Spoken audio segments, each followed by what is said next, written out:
This original WSRE presentation is made possible by viewers like you. Thank you.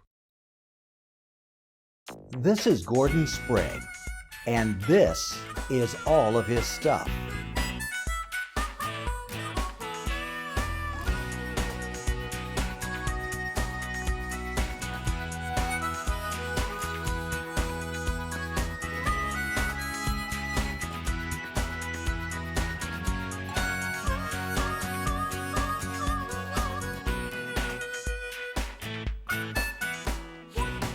In your own backyard, sometimes it's amazing what you'll find. For instance, the collection behind these doors. Of course, we all know collectors. Some people collect stamps, some people collect Flow Blue dishes, some guys with the money might have 2 or 3 special cars. But Gordon Sprague seemed to have no limit to his interests. He seemed to want it all. Well, it's been a labor of love, to be honest with you. I have had several items for a few years. I brought a tractor here from Vermont, and somebody restored it for me and did such a good job with it that I couldn't use it anymore. So I put it on display and started adding to it, and it just kept growing from there. And did it ever grow? This is an extremely broad collection. We go from license plates to oil cans to gas pumps, tractors, farm equipment, to hay loaders, to block and tackle sets, printing presses, tin cans to beer cans, hand tools, 2,000 golf balls. You might picture Sprague painstakingly selecting each item at retail, but this collector and former amateur racer took a wholesale approach. And I put it together in a real short period of time. Have added to it since then, but it hasn't taken forever to do it. Mainly because some of the purchases I made in big lots. Like I bought my assistant crew chief's total inventory in South Carolina, lots and lots of items.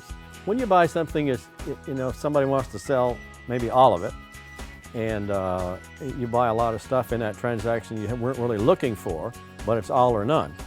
If let's say there's 50 items and there's 10 you want, you might get 40 you don't want, but they add to the mystique of it. So how does one man acquire so many mantiques? Well, before he heard any of this, he heard a lot of this. Gordon, later to be called Flash, grew up on a dairy farm in Vermont, where he learned hard work and perseverance.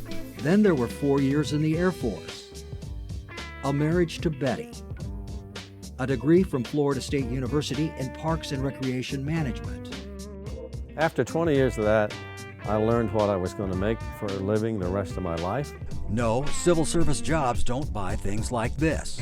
Went to work for the guy that owned the Kansas City Royals, became a real estate syndicator, helped him to win the 1980 World Series when we beat the Cardinals. Moved from that to the financial service business with a company in Houston managing money. Became a salesman. Put together a big sales force, had tremendous success. So off he went into the world of investing and finance. It hardly needs to be said, he did quite well. I've been very fortunate, There is American history in every square foot of the warehouse. The story of how Americans got from place to place in continuously improving style and speed. Go back 100 years and the United States had car manufacturers all over. There were dozens and dozens of companies. This car was built by the premier auto company in the Midwest. $5,200 new, a lot of money back then, but a car well ahead of its time. Premiers were made in Indiana from 1902 to 1924. This one over here is one of 2 that we can find. There may be more, but we don't know that for a fact, but we know there are 2 of them. It's quite a unique car. If you look at your radar on it, it has a V-front, like an aerodynamic package. It has hydraulic shock absorbers on the bumper in 1923. It has a little mini booster on the engine. It has ivory door handles, and probably the most secure security system you've ever seen. When you left, if you took the shifting lever with you right out of the transmission, it would be hard to shift it. It would be impossible. So it had some truly unique things. Like the Premier, many of the early American car companies, and there were 2,400 of them at one point, built good cars. So what happened to those companies? One word. Depression, when it was tough to keep a company going, tough to find an audience to buy them, they just went out of existence. How do you keep all of these vehicles running? The collector called on the expertise of retired mechanic and machinist Bobby Parker for help. A technician who can fix anything on wheels, Parker has to be one of the best. A lot of the vehicles you can buy parts for. Model A's and T models, you can buy parts readily available for them. But when you get into like this Chrysler, like the Pontiac over here, parts are almost non-existent. You either make them or do a lot of research to find someone that has something that they might turn loose and let you have. Parker has nothing but respect for the old-timers who built these cars originally. The people that built them, what the machinery, the equipment that they had to work with was like a hammer and chisel nowadays. And they did some of the greatest work with what they had to manufacture parts with. Parker remembers well his first Sprague project. It was a 1927 Chrysler S80. It took about 2 years to restore this vehicle. Shortly after we got it running the first time, I drove it all the way from Pensacola to Gulf Breeze over here, not realizing the value of the vehicle at the time. And if I had known what the vehicle was actually worth, there's no way that I would have driven it. But it was licensed, it was tagged, and I drove the vehicle around a while. Only 2 of them, this one and one other, has this unique feature, which is a golf bag door. It makes access to the player's golf bag in, close the door, and you're in business. And it was a very unique thing, special ordered on this 27 Chrysler. We've had it in numerous car shows, everywhere from St. Petersburg all the way to New York. Went to Bellingraph Gardens in Mobile. There was over 200 cars, and it took best of show for over 200 cars, which means it was pretty well in its glory. And when his workmanship wins prizes at car shows, you think he enjoys it? It makes me very proud. To make it very short and simple, you could put a number 2 wash tub over my head. I am so proud. Can't button my shirt for a week. It's all his, but Flash Gordon hasn't hidden his treasure. He kept it open for pre-arranged tours. Every car club in town has met here at least once. In most every church in town that has, they all call them the young at hearts. They're the seniors, if you will. Come here on tours, maybe between 10 and 20 people at a time, and come in here and spend a couple hours. And the things that they say to each other, things they say to me about the memories that it brings back to them in their lifetime was worth doing. Antiques like his bring back memories, sometimes different kinds for men and women. There's 2 cars in here with rumble seats. A lady came to me one day and pulled me aside. She said, "My first romantic experience was in a car just like this." I'll never forget that. In fact, it happened again later on. Somebody else said the same thing. No man's ever said that to me, by the way. Rumble seat romance reached its peak in the 20s and 30s. As cars went faster, riding on the outside, understandably, became less attractive. Passengers on the inside had all the fresh air they wanted in this 31 Pontiac 6. So this is one of the early versions of air conditioning. If you notice Barbie there turning the crank, it's opening the windshield. That lets air in. That's very, very early air conditioning. It got its name Pontiac 6 because the heads on the engine were split. It was a 6-cylinder. You could get a head that would cover half the engine or the other half. It wasn't a very practical thing because you don't destroy heads in operating a vehicle, but it was a unique feature. That's what it was named. Takes you back to Chicago, Al Capone days. You can almost hear the tires screeching as they scream along the windy city streets. The gangsters standing on the running boards, firing away with their Tommy guns. Alas, running boards could not survive on gangster demand alone. This old feature went the way of exterior-mounted headlights. They were integrated into the car's body. Nice thing about manual systems, they don't break easily, like the crank starters on the old Model Ts. There's a little plate on the housing in there where the starter goes. Ford had them. I'm going to guess that in 1920s and 19-teens that the starter for this car cost $4. And it was a big deal not to include it because of the savings. So that was an option? Yes. Optional equipment was Yes. a starter? Starter, and we now have them on it. Why would you buy a starter when you can crank it for hand for nothing? So the stripped down model was get out in front of it and crank the thing. And if you were fancy, you would have a starter. And if you're lucky, you'd have your wife or one of your children do it for you. You can look at any manufacturer in this same era of any other make, and they had a lot of similarities. Some from a design and engineering point of view, from the horsepower and the relevant parts of most cars, they were all very similar. You know, a lot of people think Henry Ford invented cars, but that wasn't his genius, was it? His genius was mass assembly plants at a reduced cost. Most efficient vehicle for its price in large numbers. He did a masterful job of it. And it's not only the cars and trucks. Just let your eyes wander around a bit. Anywhere you look, there's something unique and interesting. Take a look at this. From the early 1900s, a real working steam toy truck. It even runs on these little solid fuel tablets. Can you imagine being able to play with this? In the era before plastics and Toys R Us, kids had fewer toys. They were made of steel, which can take a lot of abuse, but many rusted away after years of sandpile exposure. So it is unusual to see so many toys in such good condition. His collection also includes dozens of pedal cars. These first came out in the 1890s and reached their peak of popularity in the 20s and 30s. And then in the 1950s, they experienced a resurgence in popularity with chain-driven models and new versions like little airplanes. Pedal cars came along shortly after the appearance of the first automobiles. Early on, only wealthy families could afford the purchase price. After all, they retailed for $25 and up. Later, these old metal toys tore up the sidewalks and driveways of America in the 50s as post-World War II parents lugged them home. They're heavy, hard to get rolling. Maybe that's part of the reason why there were so few overweight kids in the 50s. As for price, an American National Oakland pedal car circa 1920 listed on eBay at a price of nearly $6,000. And a 50s model tractor recently sold on eBay for more than $400. Sprague and tractors have a special relationship, a whole barn full of them. Remember earlier I mentioned that the tractor was what got me started. Even though I had some cars and other things before that, that's what got me, if you will, in the display business.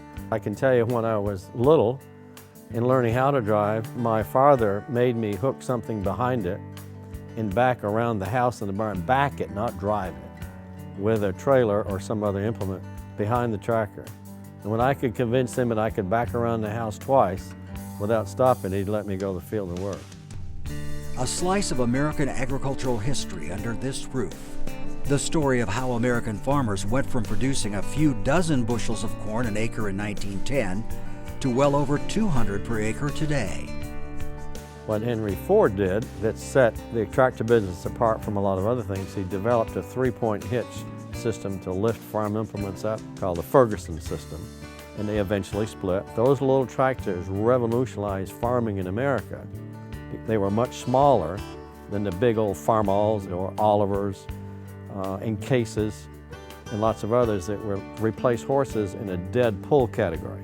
They just pulled weight on the ground. These little tractors lifted implements up. So you go to the end of the field, turn around, put it back in the ground and go back again. So you could get to the edge of the fields, you could do more crop, they weighed less, you could drive on softer ground. When tractors arrived on the farm, it meant fewer hands needed to work the fields. Those hands often went to manufacturing work in the city. So tractors not only changed life on the farm, but life in the city as well.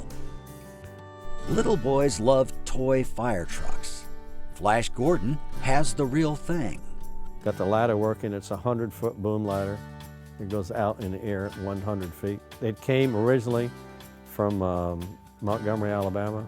I stopped one day and saw the fire chief, and they gave me all the maintenance records that they still had in their files. They were doing hand entries back in those days of all the maintenance records. It was in a big fire. There was a high-rise building in Montgomery at one time, and I forgot the year, and that truck was used. There were pictures of it in the paper there. The fire truck might have been sold for scrap itself, but Like so many restoration projects around here, Sprague found that where there's metal, there's life. The Sprague collection comes at visitors from all directions. You'll find mantiques on the walls, too. Back in the days before every state had 20 specialty license plates, each state had just one version of them, and people liked to collect them. Gordon Sprague, of course, has his own collection of 50 original state license plates, naturally in alphabetical order. Collectors pay top dollar for rare plates. An old Alaska plate sold 10 years ago for $60,000. Plate collectors gather several times a year to share stories. By the way, if you'd like to start a collection, you can buy plates from all 50 states for around $300. Gas station pumps. You know this one's an old one, 44 cents a gallon. Now some of the companies you'd still recognize today, like Texaco, but other companies you'd have to go back to your parents', maybe your grandparents' day. Lubricating oil didn't always come in plastic containers. Sprague has several collections of old oil cans. They're rare because people would naturally just throw them away when the can was empty. But they are valuable today, especially ones like this, ones with the oil still in them. Such mantiques recall a bygone era when smiling gas station attendants filled gas tanks, checked engine oil, and washed windshields. Small wonder that collectors have fond memories of those days, and they are into Petrolea. It's not just vintage oil cans. They love gas pumps, road maps, gas station signs such as Gulf Oil, Sinclair, Mobil. Internet sellers ask thousands of dollars for a single neon gas station sign. But then again, you could always trust your car to a man who wore that star. These things might get some people reminiscing about the good old days. But Sprague is not buying the good old days sentiment. In the good old days, I went to church in a horse and buggy. I went to church once in a sleigh. I kind of enjoy a heater when it's cold. I kind of enjoy a top on me when it's raining. The good old days are wonderful, but I love the life we're living right now, and I love the cars that we have today. One of the things you'll notice in driving these older cars, the windshield's set more horizontal. In driving down the road at 50 miles an hour, you can hear wind. You can hear air around you. And you hear the engines, and today you can't hear an engine running. Driving any modern swept-back car today, aerodynamic package-wise, you hear nothing. The construction of vehicles has changed substantially. A lot of cars to me today look alike. To say nothing about the way they're built and the construction and the materials. Some of these cars are extremely heavy. They're made out of steel. And today they're made out of different products and they're put together a lot differently. As his collection shows, Flash Gordon has a bad case of racing bug. His 1970 Plymouth Superbird flies around the track at 200 miles an hour plus. The car's in very good shape. It's got a long story about this. It took me a long time to buy this car. The guy kept upping the price on me 3 times, but I eventually prevailed and he agreed to sell it. It goes well with the Bobby Allison car. This car on the expressway today just loves to go fast. I had this car down at Daytona once. I was racing as my street car, and I took it down through the pass to get on the beach. And the guard says, no, you can't take this car on the beach. And I said, I just want to drive around you so I can say this car was on Daytona Beach. And that's all it went on and off, just like that. Mopar came up with a car with a high wing on it that did very, very well in races. Mopar also figured out if they had another model, they could win even more races, and so they come up with the Plymouth Superbird the next year in 1970. And between the Dodge and the Superbird, they won 22 of 38 races. Relatively few Superbirds were built in 1970. Richard Petty drove one to 18 victories that year. NASCAR outlawed those 2 models after that for several reasons. Number one, the aero package. Quite technically, they did not have front bumpers, and cars in those days had to have bumpers to be raced. But they were vicious fast, and even this street car really loved speed. That love for speed is reflected in Sprague's collection of race cars, which includes some of the biggest names in the field. Like the Superbird, Bobby Allison's Dodge Daytona test car proved to be too fast even for NASCAR. The leader of the Alabama gang remembers it well. It is one of the Dodge Daytonas from 1969, and it actually is a car that we used as a test car. You know, it's one of the ones that that the equipment was put on later. You know, we ran some laps with the car to see which way they wanted to go. And just when things were getting really good for the Dodge Wing car, NASCAR changed the rules, and so that kind of ended that program. No wonder the Daytona was so fast. It was powered by a 305 cubic inch, 657 horsepower engine. Now, this 305 engine weighed 200 pounds less than the stock 440. During this time, stock cars were made to look like race cars. Now, the reverse is the case. This is a race car that's made to look like what? Stock car. A street car. Right. Okay, this is 2000. This is in the late 60s. This is a street car made to look like a race car. These are absolutely opposite, and that's why I have them sitting here. If you look inside and see the difference in technology on how barren it was and how little was in there compared to the electronic gadgetry in this car here. This body that was on this vehicle would be the same body that came when you bought one in a showroom. When you bought one in the showroom. This was modified, put a racing package to it. This is just painted on, or stickers. That's a clip with stickers on it, like the headlights. The headlights on that car are nothing more than a decal that's stuck on there. Now, I got to ask you about this. Yeah, thanks for doing that. My assistant crew chief was a sheet metal guy, and that's nothing more than a little pedal car, and he made the wings on the back of it, and they gave that to me. Well, that's cute. I'll bet you this gets about as many comments as the other car, because I can understand how this operates. Yeah, can't get in it, but you understand how it operates, right? Not every race car would run on every track. It all depended on the length and layout of the raceway. This is one of Bill Elliott's cars over here. It was built as a mid-track car. Mid-track meaning what? Meaning it run in Atlanta, and it run at Martinsville, and it run some other tracks. This was in the era when cars were being built specially for tracks. This car might not have run at Daytona, it might not have run at Talladega, and it probably didn't run at the Brickyard. But it would have run at the mid-size track cars. He was finally able to buy the Bud car when the owner got religion. The Bud car was one that was a guy I was racing against. There was a term that came into being, to me it was about 12 years ago, that was called sin stocks. People that had investments in things that were considered to be sinful, and this guy became very religious and could no longer personally have a good conscience and own the Bud car, so I bought it from him. I got a guy from London who drove Formula One cars, who was an excellent racer to drive it.